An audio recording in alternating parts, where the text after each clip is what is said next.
Saat kabut turun perlahan di lereng pegunungan Tangger, udara dingin terasa menggigit.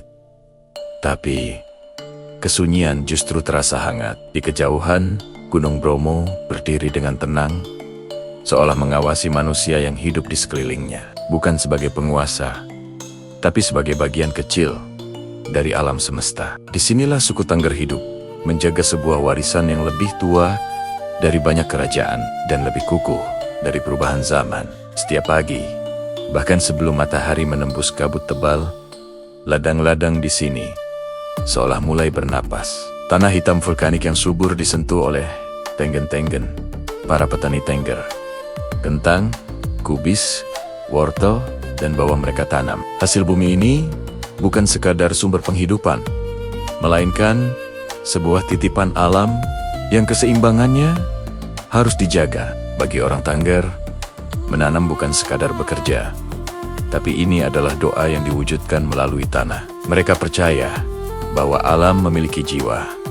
Gunung bukanlah benda mati, angin bukan sekadar udara yang bergerak, dan kabut bukan hanya uap air. Semua adalah bagian dari tatanan kosmik yang menghubungkan manusia, para leluhur, dan Sang Hyang Widi. Karena itulah hidup harus dijalani dengan kesederhanaan, kejujuran, dan rasa cukup. Keserakahan adalah pantangan terbesar, sebab ia akan merusak harmoni. Asal-usul suku Tangger seringkali dikaitkan dengan bayang-bayang runtuhnya kerajaan Majapahit. Ketika kekuasaan besar itu perlahan tenggelam oleh perubahan zaman dan keyakinan, sebagian masyarakat memilih untuk naik ke pegunungan. Mereka membawa serta tradisi, bahasa, dan kepercayaan yang kelak menjadi identitas Tengger.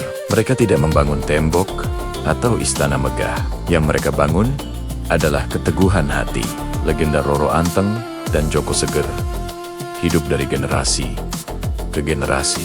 Diceritakan di depan tungku api saat malam terasa begitu dingin.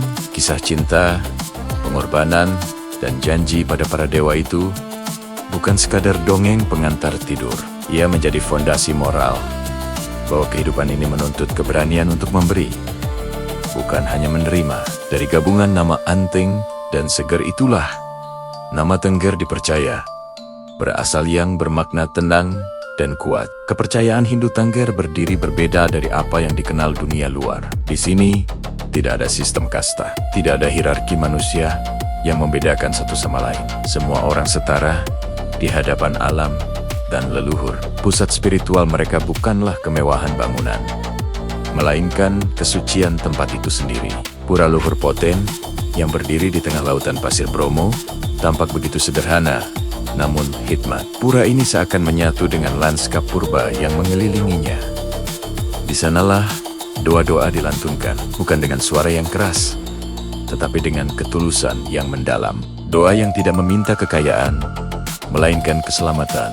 Tidak memohon kekuasaan, melainkan keseimbangan hidup. Setiap sesaji disiapkan dengan penuh kesadaran. Buah, sayur, hasil ternak, semuanya adalah simbol rasa terima kasih kepada alam yang telah memberi kehidupan. Puncak spiritualitas suku Tangger hadir dalam upacara agung Yatnyakasada. Saat malam menjelang dini hari, ribuan obor menerangi lautan pasir. Langit gelap dipenuhi bintang, dan kawah Bromo menganga seperti gerbang menuju dunia lain. Satu persatu persembahan berupa hasil bumi dan ternak dilemparkan ke dalam kawah. Ini bukan dianggap sebagai sebuah kehilangan, melainkan sebagai proses pengembalian. Apa yang berasal dari alam harus kembali kepada alam. Di tengah ritual itu, seorang dukun pandita berdiri memimpin doa. Ia bukanlah seorang penguasa atau pemimpin politik. Perannya adalah sebagai penjaga keseimbangan, jembatan antara dunia manusia dan dunia spiritual. Jabatan ini tidak diwariskan begitu saja. Seorang dukun pandita ditempa oleh pengabdian yang panjang, hafalan mantra-mantra kuno, dan kesanggupan untuk hidup bersih secara batin. Namun, kehidupan Tengger tidak hanya tentang ritual besar. Dalam keseharian, nilai rukun dan gotong royong mengalir secara alami. Rumah-rumah mereka berdiri berdekatan, pintu selalu terbuka, dan senyum mudah sekali diberikan. Konflik jarang terjadi, karena hukum adat mereka lebih tajam dari hukuman penjara. Rasa malu pada komunitas adalah sanksi sosial yang paling berat. Bahasa Tengger, yang berakar pada bahasa Jawa kuno, masih diucapkan dengan penuh kebanggaan.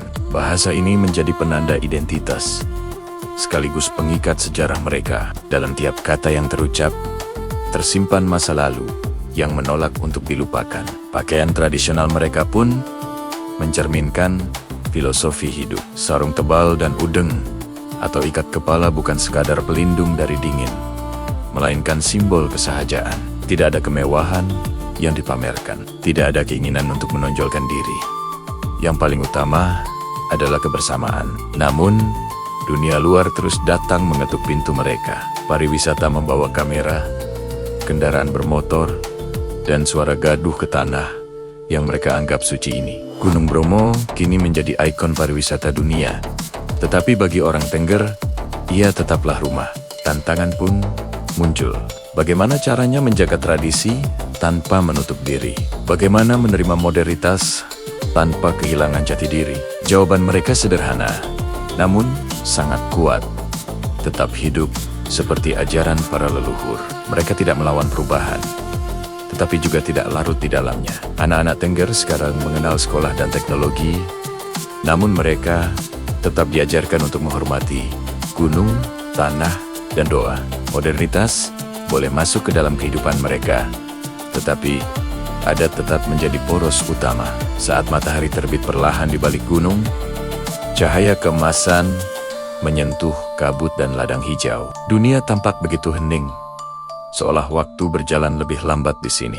Di Pegunungan Tengger, kehidupan bukanlah sebuah perlombaan. Kehidupan adalah perjalanan untuk menjaga keseimbangan antara manusia dengan alam, antara masa lalu dengan masa depan. Suku Tengger tidak meninggalkan pesan tertulis yang megah atau prasasti raksasa. Mereka meninggalkan sebuah teladan hidup bahwa peradaban sejati tidak selalu diukur dari kemajuan teknologi, tetapi dari kemampuan manusia untuk hidup selaras dengan alam semesta. Dan selama kabut masih turun di pagi hari, selama doa masih dilantunkan dengan tulus, dan selama Gunung Bromo tetap dihormati sebagai tempat yang suci, kebudayaan Tengger akan terus bernapas.